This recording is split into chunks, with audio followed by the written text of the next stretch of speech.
Et enfin, pour moi, ce qui est la meilleure des raisons, c'est de renforcer ou d'enrichir son SWOT. Alors, qu'est-ce que j'entends par là?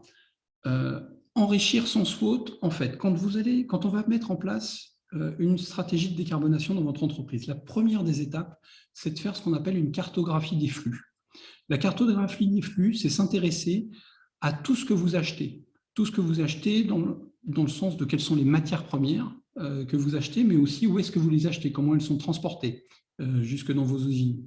Ensuite, on va s'intéresser à tout ce que vous réalisez, la transformation, enfin, toute l'activité au sein de votre entreprise et donc toutes les opérations que vous menez pour délivrer votre produit ou votre service. On va s'intéresser aussi à tout ce que vous vendez. Les produits que vous vendez, comment sont-ils distribués, à qui est-ce que vous les vendez et comment sont-ils utilisés. On va y compris s'intéresser à la manière dont les produits sont recyclés ou comment est-ce qu'ils finissent leur vie, comment est-ce qu'ils sont retraités, enfin, quelle est la gestion des déchets des produits que vous avez fabriqués.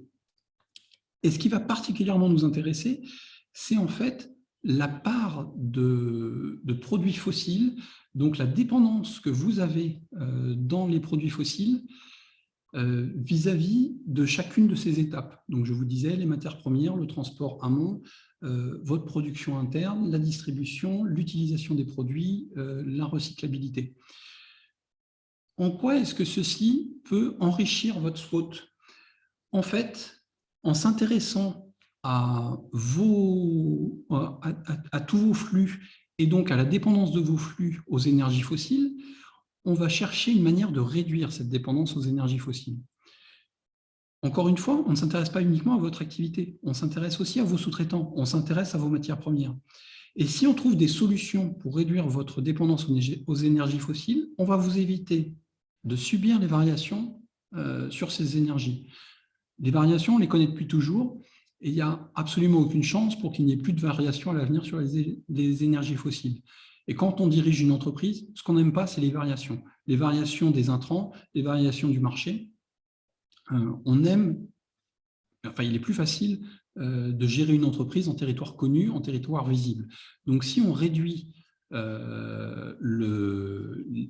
variations sur vos intrants, si on trouve des matériaux qui, par exemple, sont moins dépendants des énergies fossiles, dont la fabrication est moins dépendante des énergies fossiles, à ce moment-là, vos coûts d'appro, vos intrants, vont avoir une stabilité plus importante des prix. De la même manière, on va réduire votre risque quant à la disparition de ces énergies fossiles.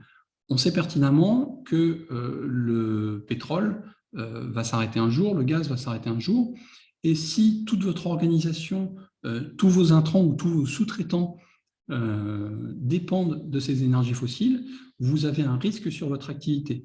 Donc, réaliser un bilan carbone et mettre en place une décarbonation, ça va vous permettre de vous intéresser à toutes vos dépendances aux énergies fossiles et à éliminer ce risque de cette dépendance à des énergies qui, par essence, par construction, vont disparaître dans le temps. Alors, vont disparaître dans le temps ou vont être interdites, que ce soit l'une ou l'autre, dans tous les cas, si elles ne peuvent plus être utilisées et que vous en avez besoin pour votre activité, il faut vous en prémunir.